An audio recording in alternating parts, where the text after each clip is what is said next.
When we think of wealth, most of us envision gold, especially in this community, but even among the general population, most everybody recognizes that gold is a symbol of wealth and status.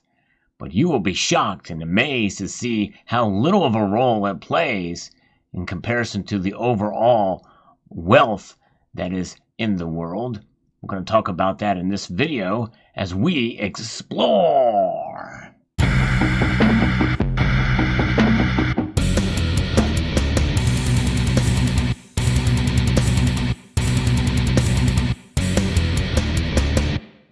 Greetings, members one and all of the Salivation Nation. If you enjoy videos like this where we explore topics like wealth and precious metals, well, this is the place to be. I hope you will consider pressing that thumbs up button and subscribing to the channel. I'm going to be referencing an infographic here from Visual Capitalist. All the world's money and markets in one visualization here. And this is very new. And it's pretty humorous, especially when you see the first thing that comes up. We'll look at this and see how it compares to others, different measures of wealth around the world here. Let's take a look and see what we've got comparing the world's money and markets. And this is square, represents $100 billion worth. It's pretty remarkable. And in recent news, we can see the disgraced Sam Bankman-Fried. His peak net worth was just under this, maybe half of a quarter there is about $26 billion. I guess just over a quarter there in March of 2022. And now today it's down to about 1 billion, probably decreasing more and more as time goes on there. But that's just a little example there of this version of wealth here and how quickly it can disappear. Why can it disappear so quickly? Well, fraud is one way that it can disappear very quickly. And most of what we see here, many people will see it as pretty fraudulent anyway, or at least speculative or Ponzi-like in terms of some of the value for some of these things. Let's take a look at sports teams. Next, professional sports. Yes, indeed. A lot of people put money into sports. A lot of people have gotten rich on it. But it's a small part of the overall pie, believe it or not, with over $3.5 billion worth there that we see here, according to these, or 350 billion about. So the combined value of North America's professional sports teams is about $340 billion, and most of it is in the NFL, the NBA, the Major League Baseball, the National Hockey League, and MLS, whatever that is. And that's professional sports teams. Now, I don't see anywhere in here about soccer, but my guess is soccer being the most popular sport for most of the other world. I don't see that in here. And maybe that's what MLS is. I don't know. But regardless, NFL is a pretty big piece of the pie in that. Then we have the cryptocurrency market. Pretty remarkable. This is at its November 2021 peak. It has grown amazingly since 2009. After hitting a peak of $2.82 trillion in November of 2021, the crypto market has fallen to $760 billion today. That's a remarkable loss there, as big as it was. And Bitcoin makes the biggest piece of the pie, as you can see there. And then you can see others, Ethereum, Tether, Binance Coin. And some people feel that Tether may be the next to fall, by the way, after FTC. And Binance has had some scams associated with it as well, too. Look here, USD coin. Is that the beginnings of the cryptocurrency, of the central bank digital currency? I don't know. But anyways, other is 14%. Then we can take a look here and see what the GDP, the gross domestic product, for two nations that are in the news these days, Russia and Ukraine. In 2021, the Russian economy was $1.8 trillion, and the Ukrainian economy reached $0.2 trillion. So there's just as a comparison there between those two and their gross domestic products. We look at military spending. Global spending on military reached $2.1 trillion in 2021. And the five largest spenders were the U.S., China, India, the UK, and Russia. There we go. We can see how much we spend. We're the biggest spender in military spending. Now, let's look at coins and banknotes. And this is the next level here, tangible currency. In other words, the coins you have in your pockets, the paper money that you hold. Now, what many people around the world think of as money. So in other words, there's not really a whole lot of that circulating compared to all the other stuff that's out there, right? Circulating. U.S. has the most of it. Yes, we literally print more money than anybody else. Even more than all of the European nations and the European Union together there. And that's worth $8 trillion. All the coins and banknotes in the world. China is third, Japan is fourth, and in other nations. Very, very good. So that's what's happening there. Now, we finally get into gold. We spent a little time on this one here. The world's total above-ground gold reserves are estimated at 205,238 tons by the World Gold Council.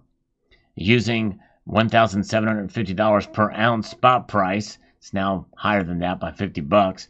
The world's gold now is worth about $11.5 trillion. So we might as well just say $12 trillion.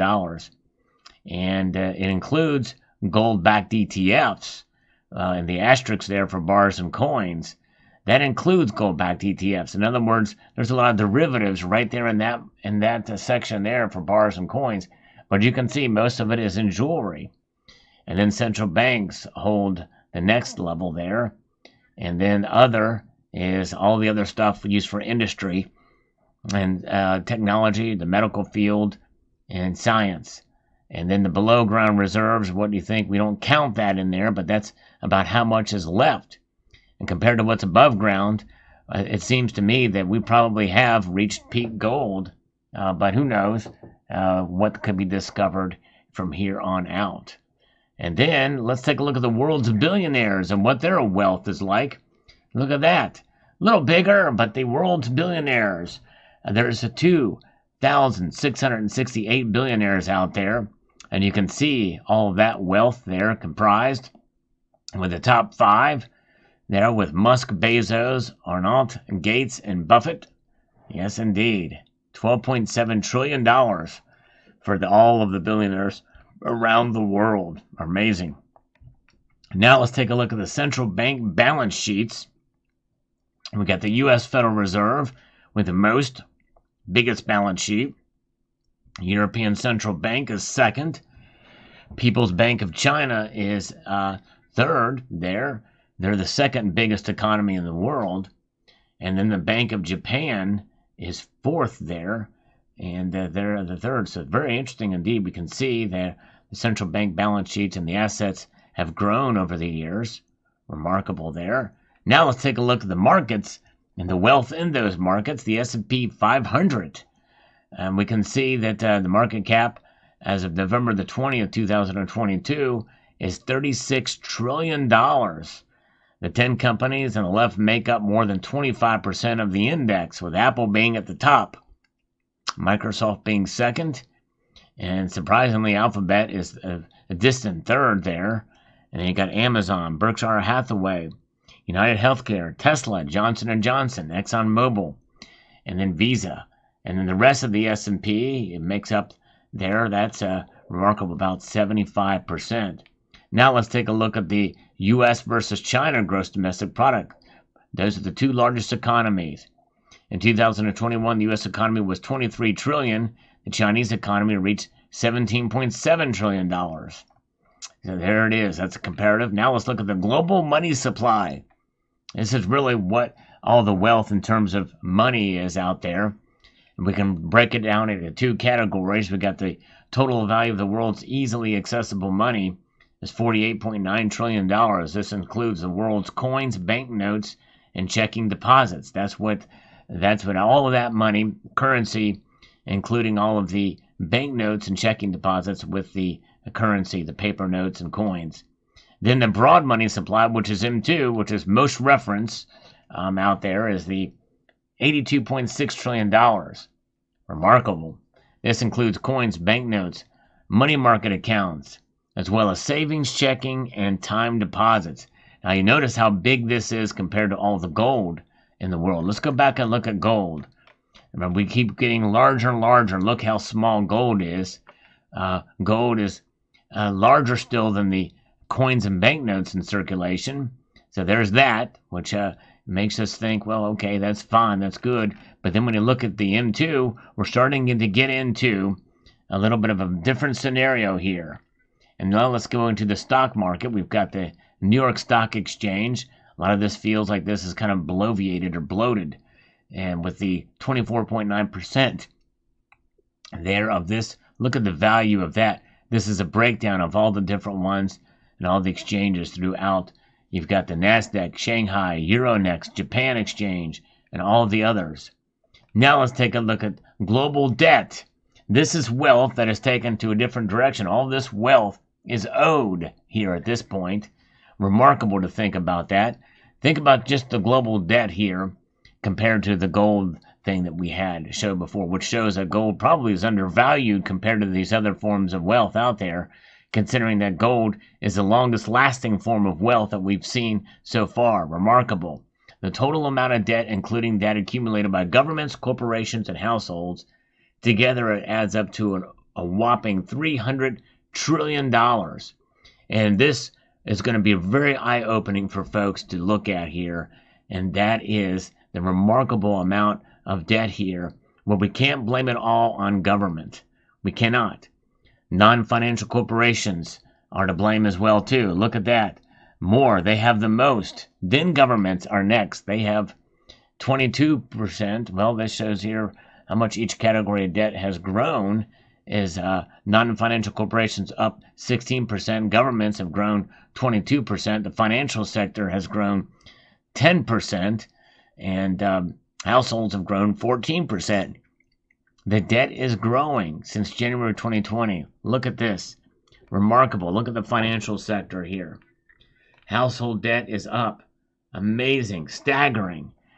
Now let's look at the value of the global real estate. This is a really good idea of where everything is grounded, so to speak, because that's where real estate is, the stuff that touches the ground or the ground itself. The value of all the world's real estate is estimated to be $326 trillion. Now let's look up here and look at the debt. And all of the debt is $300 trillion, and all of the value of the real estate is $326 trillion. So if we traded all the real estate in the world for all the debt, we'd only be in the plus $26 trillion. Residential, there we can see, is 79.2% of the pie with $259 trillion. China is the world's most valuable residential market and now accounts for a third of total global residential value, which is remarkable to think about. Then you have agricultural land, which is worth $35 trillion at 10.8% of the pie. Commercial real estate is 10% of $33 trillion. Now let's look at global wealth. In North America, we can see, according to Credit Suisse, all global household wealth tallies to $463 trillion, and North America has 34.1% of the pie. North American wealth leaders share 29.4% for the U.S. and 2.4% in Canada, and you can see those stats there. Look at Europe, with next is 22.9%. That's where the wealth is concentrated. China has 18.4% of the pie, and you can see how that's broken down here demographically. Asia Pacific is 17.5%, and then the rest, remarkably, India is much less. Latin America is less, and not surprisingly enough, Africa has the smallest piece. Now, let's take a look at derivatives, folks. This is where it really comes out to show you the market value for derivatives. According to the Bank of International Settlements, the market value of derivatives is now $12.4 trillion. And a derivative is a contract between two or more parties that derives its value from the performance of an underlying asset, index, or entity. That's where it comes from. Derives its value from the performance of its exposure to the assets, index, or entity, not the actual entities themselves.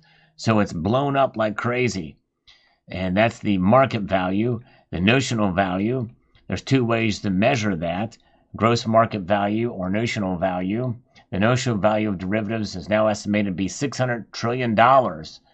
It says future contracts, forward contracts, options, warrants, and swaps. Insane in the membrane. Look at all of this. This is the notional value Keep scrolling. Collateralized debt obligations and credit swaps are two derivative types that are now infamous for their roles in the 2008 financial crisis.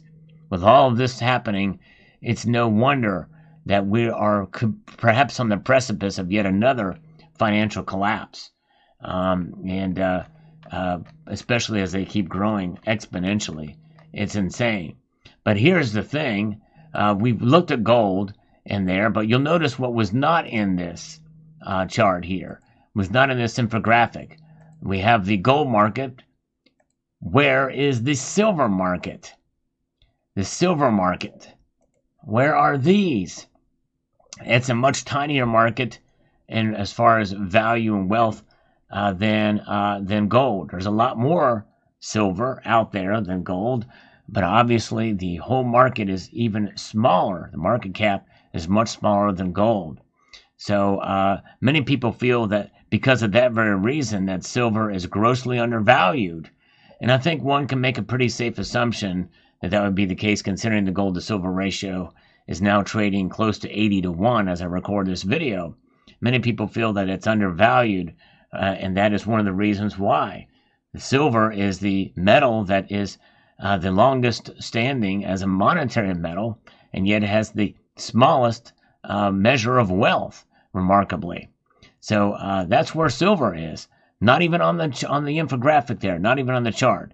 That's all the wealth in the world.